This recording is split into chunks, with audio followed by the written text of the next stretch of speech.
I'm Vinnie Politan. The subject of my investigation is the story of a dad, his 3 small children, and a dangerous hike up a steep trail that ended with criminal charges. Here's the story. On October 11th, Micah Smith loaded up his 3 young children, ages 2, 4, and 8, and set off into the mountains above Big Cottonwood Canyon on what he called a hike. As a brutal storm rolled in and the temperature dropped, the trail turned unforgiving. Smith did not check the weather, and rescuers later said even trained professionals struggled to reach their location. When found, 2 children were in critical condition, 1 nearly lifeless. Prosecutors now call this hike a nightmare and have arrested Smith and charged him criminally for taking the children on this dangerous adventure. This story makes 0 sense. As we dive into it this hour, I think we'll all be scratching our heads for like an hour, trying to understand and comprehend what happened here and why it happened. But that's our job. That's what we're going to investigate tonight. Let's bring in Court TV field reporter Cody Thomas, who's been digging into this for us today. Let's start with the hike itself, and so we get a clearer picture of what's going on here. What happened on that hike? Well, Vinny, what started out as what seemed to be an innocent hike between a father and his 3 young children, ages 2, 4, and 8, so all of them below 10, quickly turned into a nightmare, Vinny. The father quite literally chose the hike over his own kids' safety and left them in critical conditions. We can see some of the images here taken by the rescue crew on the way up to find the 3 kids and the father. You see how snowy, how rough and harsh these conditions were, the elements were the night that they were found. And that circle right there on this image, that is from the base of the trail up to where they had to go to find everyone. Now, Vinny, as far as what happened and the exact details, diving deeper into the details of it, the probable cause affidavit lays it all out. So it reads, quote, members of the search and rescue team, Deputy Francho and Trooper Haney, deployed via helicopter and located the 8-year-old standing alongside a boulder with a few sticks stacked against it and were hoisted to their location. They noted that the children were not wearing much clothing, stating that the 2-year-old was under the 4-year-old, and the 4-year-old was mostly exposed, unconscious, and appeared lifeless. Deputy Francho attempted to find a pulse on the 4-year-old and detected no pulse.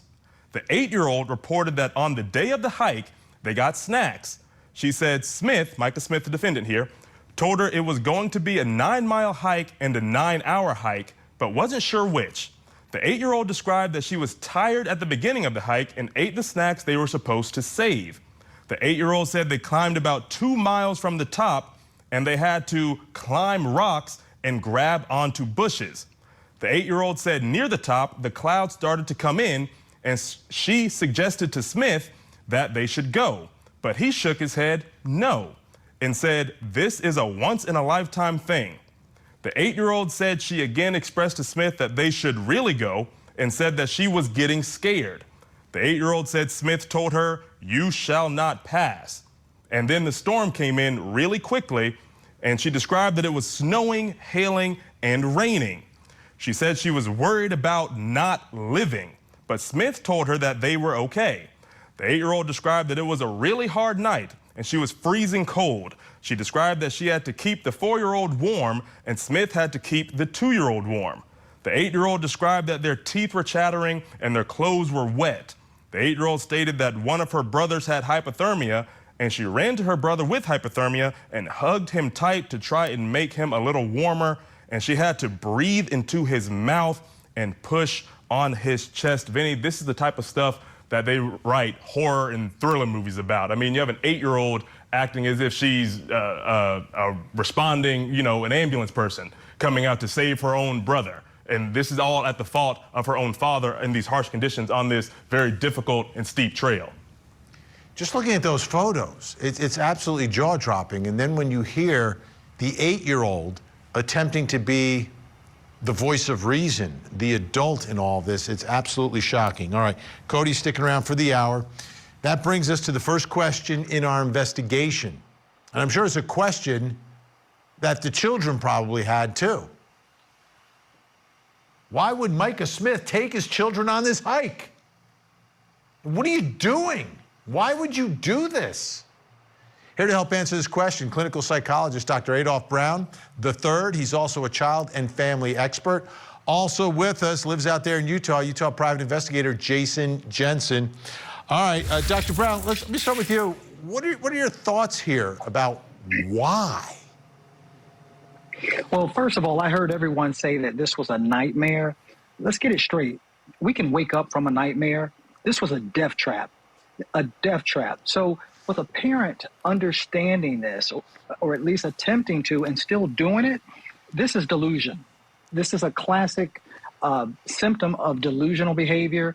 It's also could be mania as a part of bipolar disorder. However, because of what the research that I've done on this gentleman, it seems as his behavior is exhibited over a pattern or many years. So I would say that there's some personality disorders in there, and I would probably say antisocial. And let's understand that antisocial doesn't mean how well you get along with others. It means that you disregard rules and the laws. And then I would also beg to introduce narcissism based on the fact that I can do this, I know what's best, this will pass, you will do it, once in a lifetime sort of thing, that he has it all under control when in fact it was a death trap. Jason Jensen, what are your thoughts here about this father? Like, Utah is beautiful, but these mountains and these, I mean, could be treacherous, and the weather, everything else, you put it all in the mix. Why do you think this dad was doing this that night? Well, you know, that is the pivotal question that we're all having to grapple with here. And what's really strange about it, it has a little dash of Susan Smith in it, as well as Josh Powell. Why would a father take such small children on such a treacherous hike in our Utah mountains? As an adult, I would never hike that area. I've been in all of these canyons throughout my adult life, and I would never endure that with children in that weather condition. You know, Dr. Brown, we're talking about a 2-year-old, a 4-year-old, and an 8-year-old. And the way I'm hearing it from the police affidavit, the 8-year-old is sort of acting like the adult on this whole trip. And to me, that's, first of all, it sounds like an amazing 8-year-old to begin with, but to go through this and survive this is going to be difficult for these children. Oh, definitely. Trauma, trauma, trauma. And trauma is exhibited in different ways based on the age of the child. The 2-year-old didn't have the verbal skills, I'm sure, to say, I'm afraid, let's not do this. But I guarantee the 2-year-old absorbed much of that torture and the trauma. The 4-year-old, I would say, based on the 4-year-old passing out and having to wake up in a hospital with multiple surgeries, the trauma that's coming after that is not trusting adults because it was their father, the nightmares and other things. Now the 8-year-old who was put in a place of a parent. Why wasn't the father administering CPR? The things that would go through that 8-year-old's mind now that everything has come to, well, not to a close, but they're off the mountain, is maybe I could have done more. This is my fault.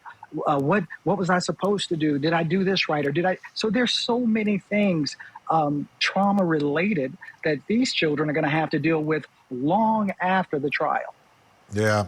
And Jason, I look at this and it's so detached from any sense of logic or any parental instinct, right, that you have, that we have, those of us who are parents. Like, we have these instincts where, like, the first instinct is to protect and to nurture and to not place your children in any sort of danger at all. And this is the exact opposite. A 2-year-old, Jason, he's got to be, I mean, the 2-year-old can't hike 9 miles. A 2-year-old's got to be carried. But why would a 2-year-old even want to go on that hike? Oh, exactly, exactly. And you know, my career in the legal community has been defense, and I find this particular scenario almost undefensible because it really sounds premeditated, like he wanted there to be a fatal accident, because there's no other logical way to explain why he put them in such peril. It is absolutely shocking. All right, our guests are staying with us. Thank you so much. Coming up next, another important question in all this. Is Micah Smith a danger to his children?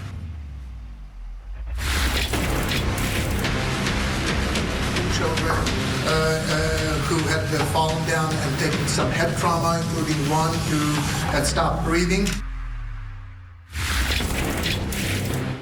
The disappearance of mother Anna Walsh. Her husband now charged with her murder. All eyes on this accused killer. Mr. Walsh was suspecting his wife of having an affair. The massive trail of evidence. This incredible timeline of Google searches. It shows everything that was in his mind. He searched how long before a body starts to smell.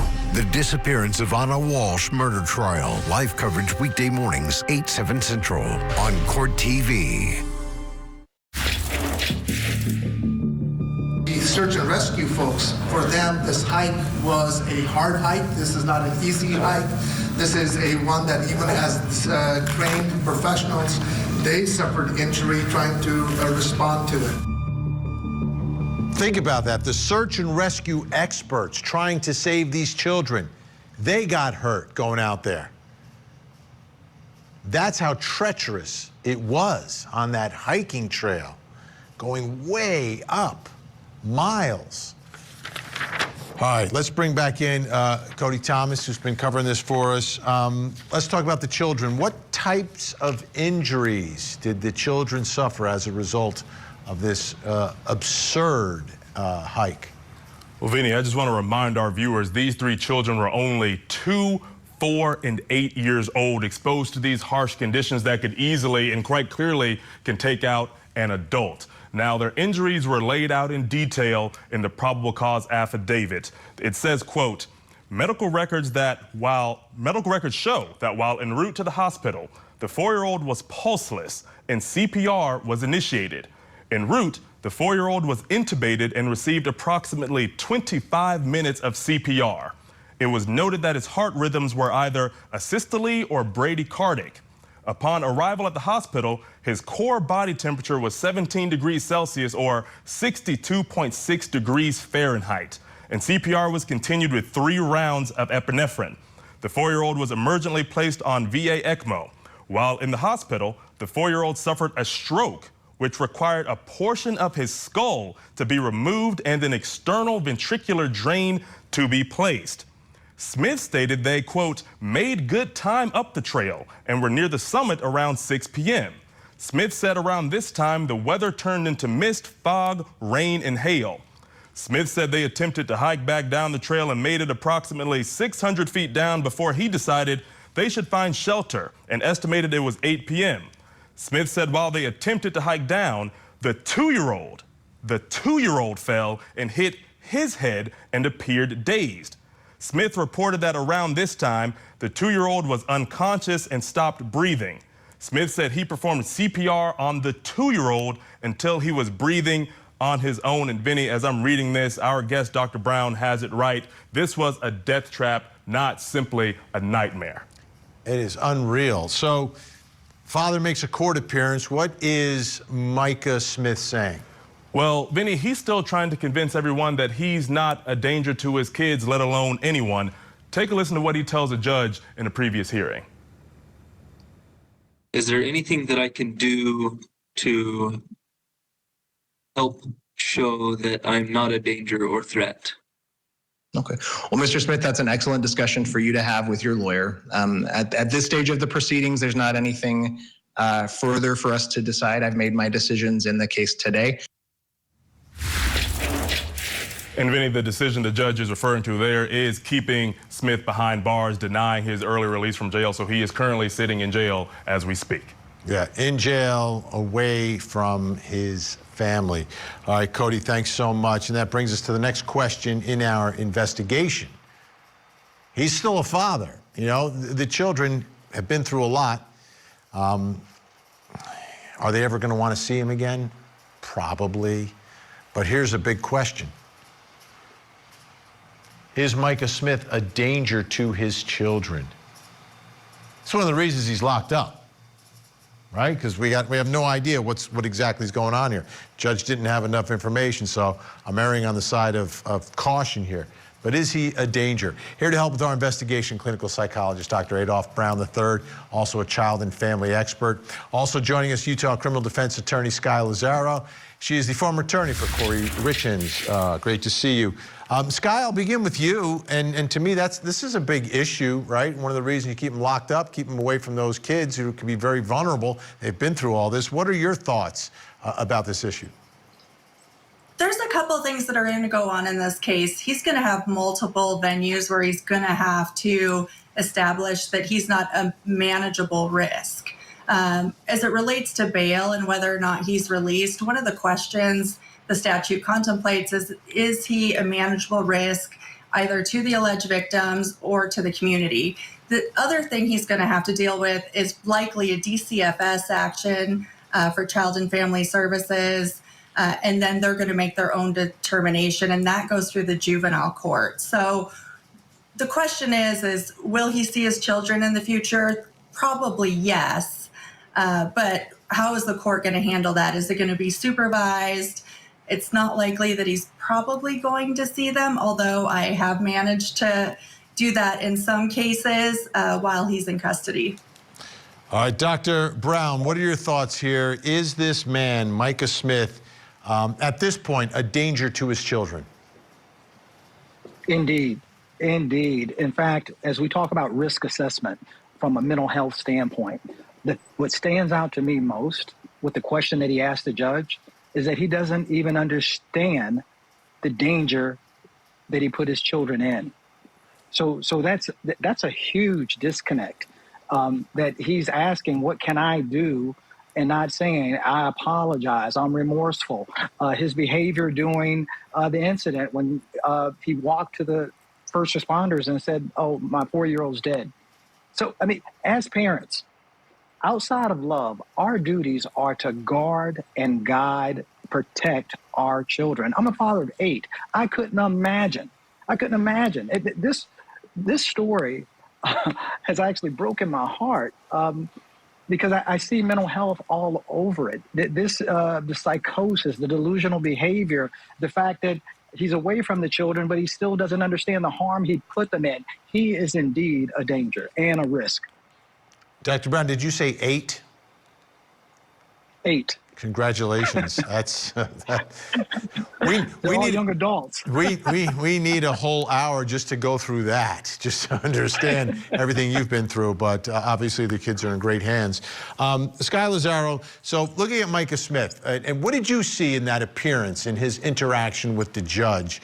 And you know, if you're stepping in to represent this guy, are you going to have kind of like a conversation, try to get him back down to reality, to understand what happened and the reality of what happened here? Absolutely. And I also agree with our other guest. There's likely some mental health issues going on here, at least some, at best, lapses in judgment.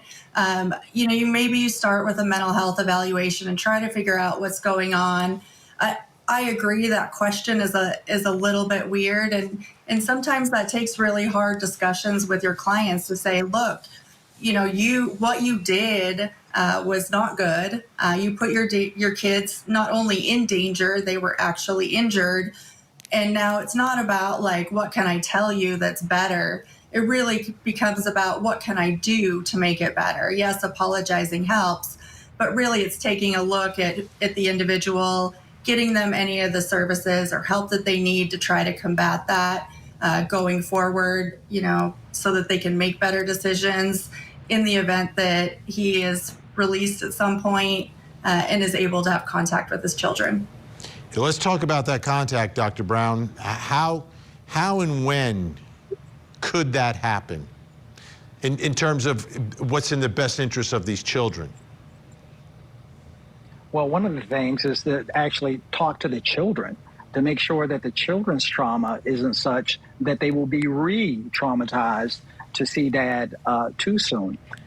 Do I think they could see him over a period of time? Of course. However, I think it's going to be a while. This will have ramifications for quite a while. The physiology of the brain changes due to trauma, and the children are young, yes, and can be resilient, but forgetting this isn't necessarily something that's going to happen overnight or ever. Yeah. Again, I said in the beginning of the show, we're going to be scratching our heads this whole hour, but thank goodness we have great experts helping us through all this. Dr. Brown, great to have you on. Thank you so much. Sky is going to stick around. Still to come, how bad of an idea was it to take the kids on this hike? We're going to take you on the trail next.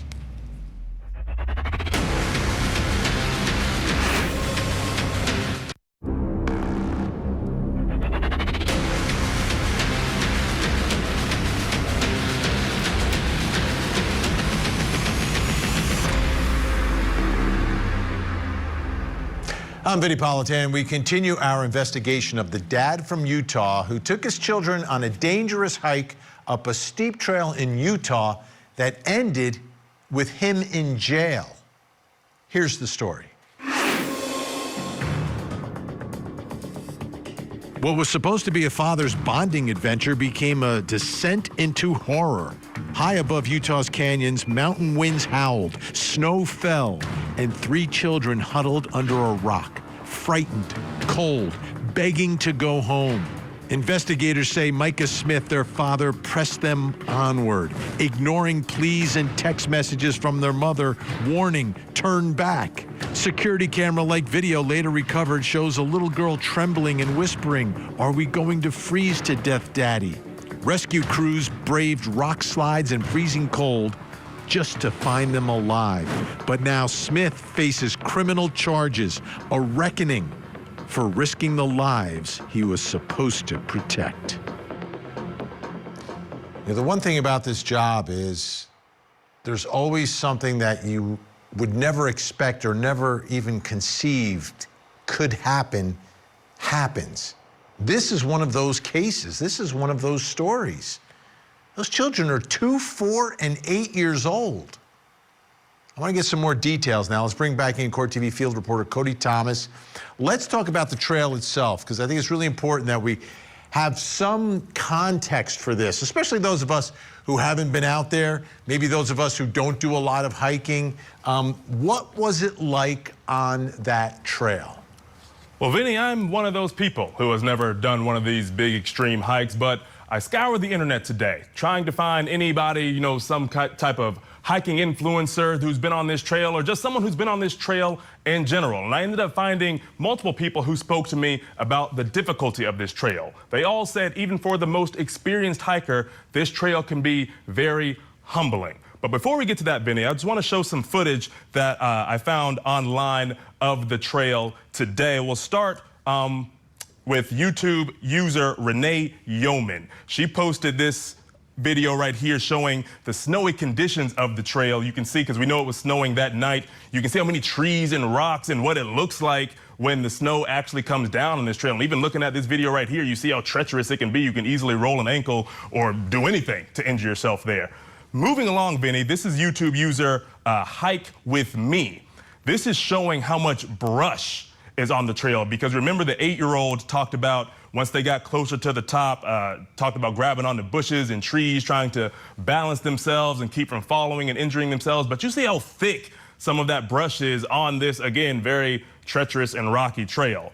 And Vinny, we also have a video from user on YouTube, Murphy Travels. These are the Twin Peaks. This is the top of the trail. Now we know they didn't, Micah Smith and his children did not make it to these peaks. But you see the peaks there. You see what it takes to get there, how high up it is. And Vinny, again, we're talking about a 2-year-old, a 4-year-old, and an 8-year-old traversing land like this. But Vinny, take a listen to this hiker who spoke to Scripps News Group talking about how difficult of a trail this actually is.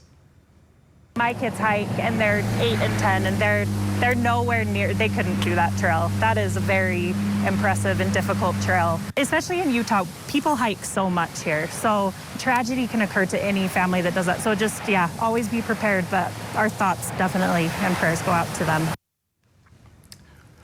Now, Vinny, this is where it's about to get interesting, because I actually spoke and interviewed a local hiker personally today, a man named Zach Rivera, who lives in Salt Lake City. And in fact, he told me he lives so close that as we were talking, he could see the Twin Peaks from the window of his house. Now, he also told me this is a guy who does Ironman competitions and triathlons. Just to give you and our viewers an idea of the type of shape this guy is in, take a listen to what he had to say about the difficulty of the trail.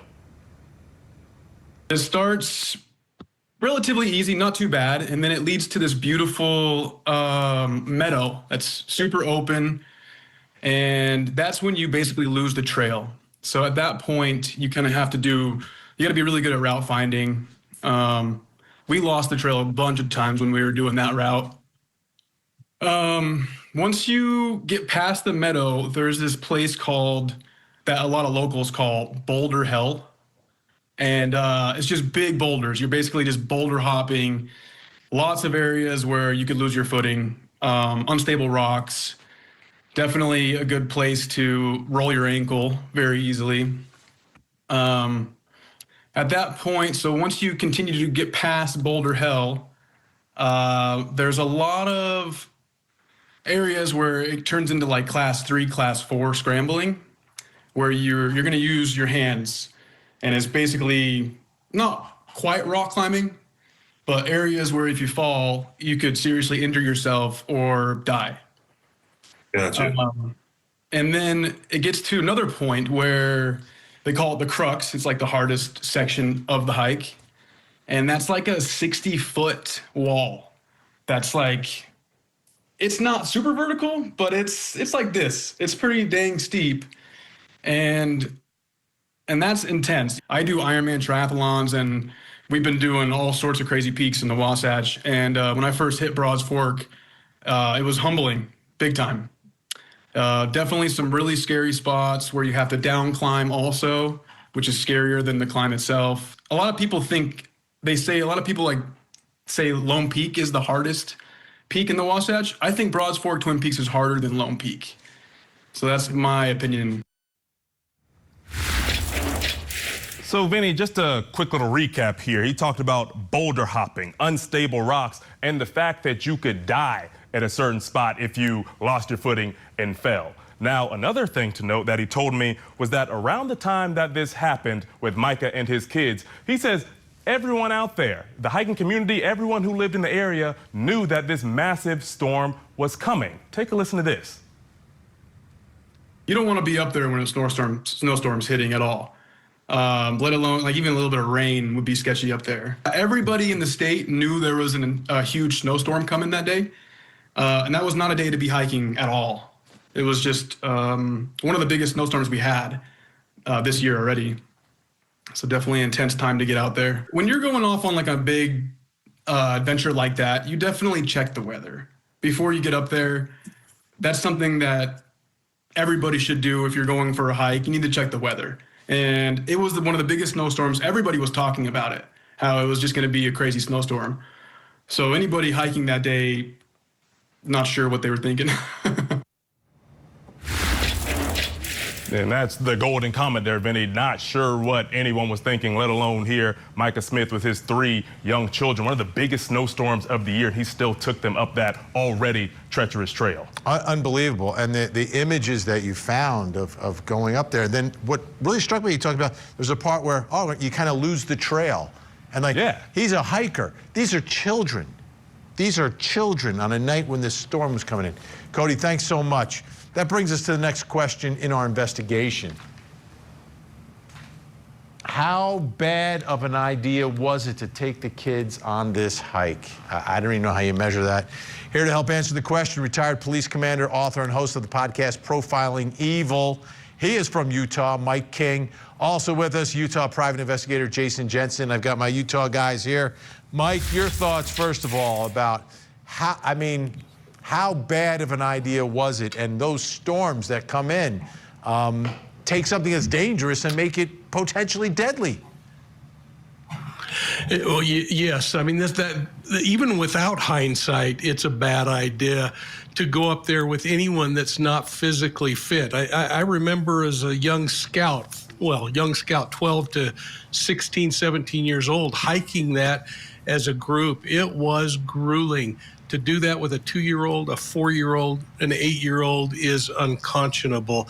Even given the facts that you might have some low capacity in making good decisions, I just don't know, Vinnie, how anyone could come up with an idea that makes good sense.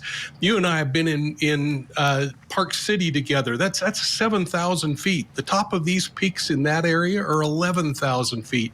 They were doing a 3,000-foot ascent just on that particular trail alone. I mean, you think about this, 6+ miles that were almost straight uphill. It just is beyond me. It's troubling. It's really terrifying to think that there are people out there in a position of trust making decisions like this. And Jason Jensen, the original plan, as Cody told us, he was saying 9 miles or 9 hours. He wasn't sure. Both of those are bad ideas, and both of those put you on that trail, on that after dark. Yes, yes. In fact, what's so bad about this decision is not only the weather, the temperature, it's the time of year. You got a smaller window of daylight, so you're taking some inexperienced minors that at best shouldn't be doing more than an hour, let alone, I've been on Broads Fork as adults in my 20s, and we turned back, and it was in a summer day. So none of this, anyone with any experience with that trail knows better. And at some point, logic should have stepped in saying, okay, we can't make this, let's turn around. But, that didn't settle in with him. Yeah, the logic, Mike, was coming from the 8-year-old daughter. Yeah, isn't that terrifying to think that that child had to be the adult in the group trying to provide some kind of reasoning? And it's really making me wonder what kind of a disconnect was going on with Dad. And when we talk maybe a little further about this in the episode tonight, we'll talk a little bit about those texts that were going on and the behavior that I was picking up as I looked at that. Again, can you imagine a child being taught on a mountain when it's 20 degrees and raining, that they're taught, hey, this is how you do CPR on your brother, and I'll catch you later because I'm heading down the hill to try to get some help. It just makes absolutely no sense. The other thing that really struck me, Jason, is that the rescue workers who were going to go, they got hurt trying to attempt this rescue, and these are trained, physically fit professionals who these are the moments that they prepare for, and for them this was treacherous, and the children aren't even dressed for the weather. Exactly. They knew that they were cold. They knew that they were not dressed well enough for the occasion, and they had the wherewithal to realize there's some kind of criminality here, so they retraced the steps to see how treacherous it was for these little children. Yeah, Mike, I'm wondering, right? We're all fathers here. How does this compute in any level? There has to be some level of severe mental impairment / evil. It's one or the other, Mike. Exactly, and I look at the text messages back and forth, that remark about I'm doing this as a single parent up here, I'm handling this alone. That wasn't a realization that things are falling apart. To me, that was a personal jab being fired back, and an indication that there was some real anger about having to go up there.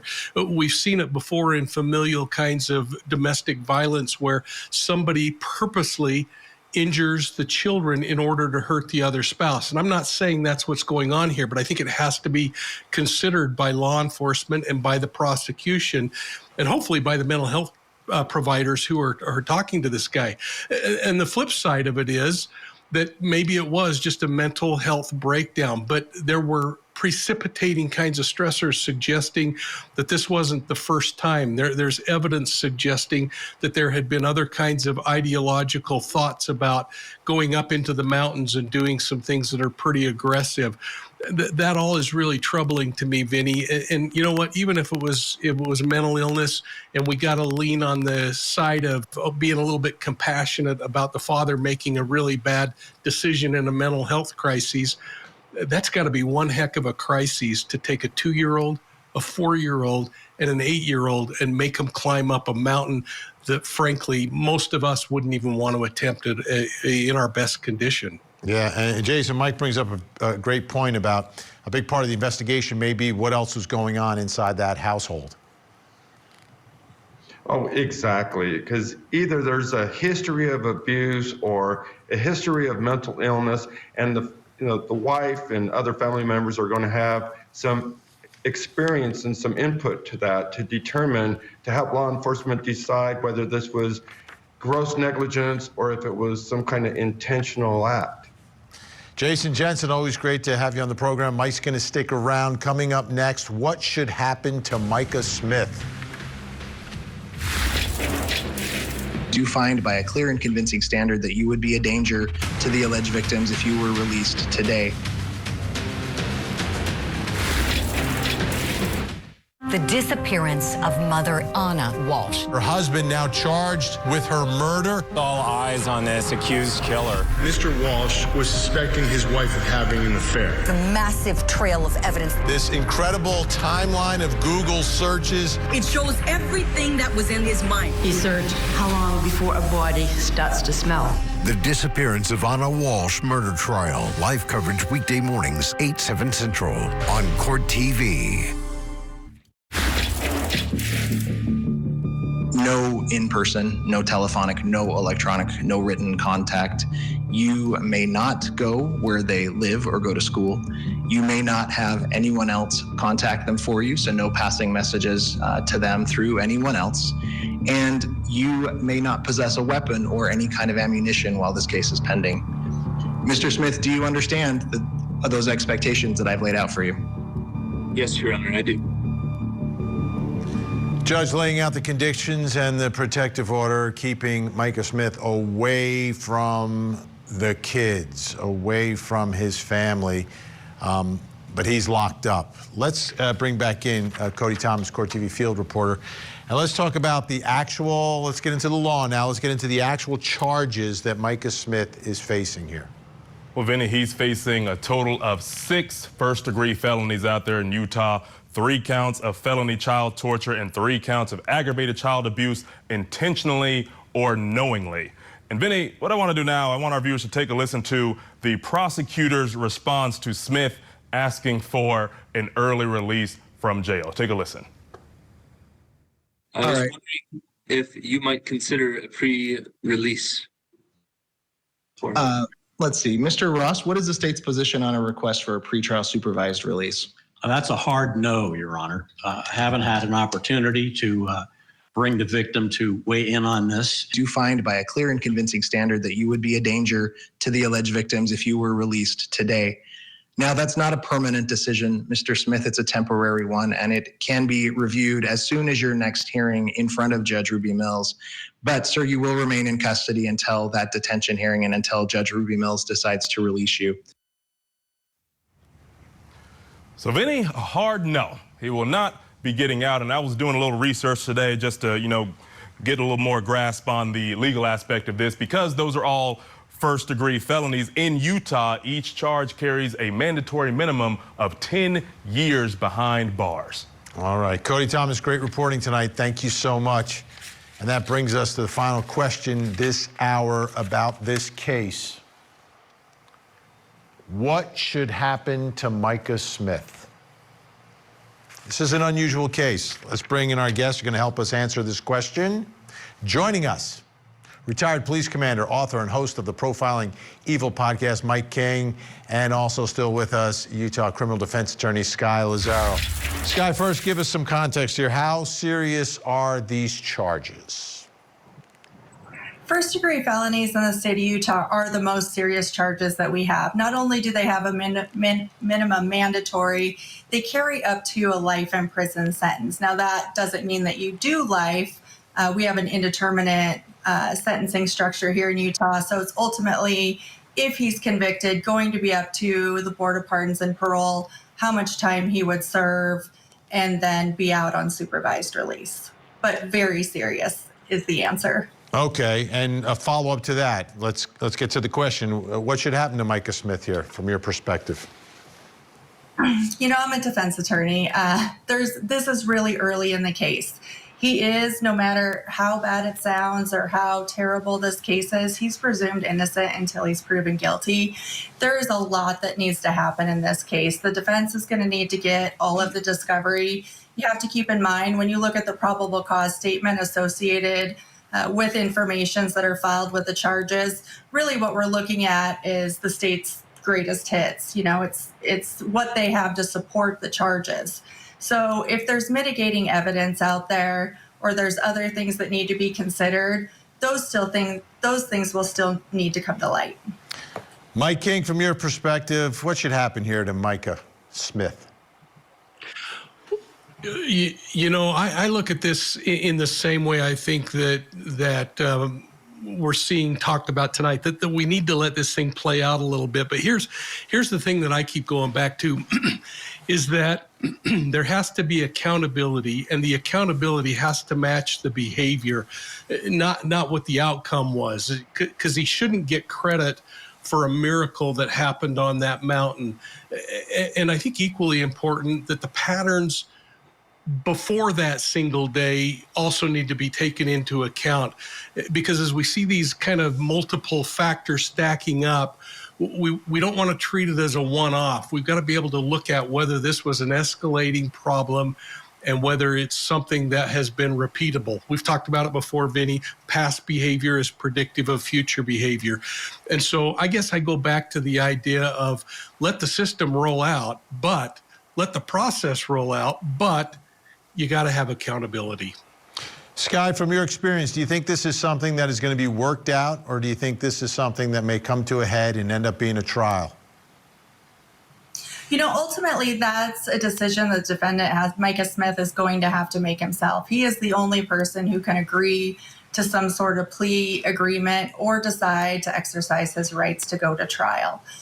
I think we're going to see a lot of information come out in the next little bit. He still is entitled to a preliminary hearing. Whether or not there's any mental health issues that need to be taken into account, a lot of times those really go into mitigation and working out plea deals and things like that. When you're charged with a bunch of first-degree felonies, I think you always need to be open to having conversations, even if your client tells you no, about resolving cases. We are out of time. Sky Lazaro, Mike King, thank you so much. Appreciate your valuable time. I don't understand this at all. Now, I'm not an outdoorsman, but I am a dad, and I know you don't take a 2-year-old on a long hike on a trail like this. You also don't take a 4-year-old. And when your 8-year-old gets scared, you know what you do? You turn around. This was inexcusable. But my guess is, if they go to trial, they may point the finger not at another dude, but at Mother Nature. Not sure, though, the jury will want to hear it. I'm Vinnie Politan. We'll keep digging for answers as the investigation continues.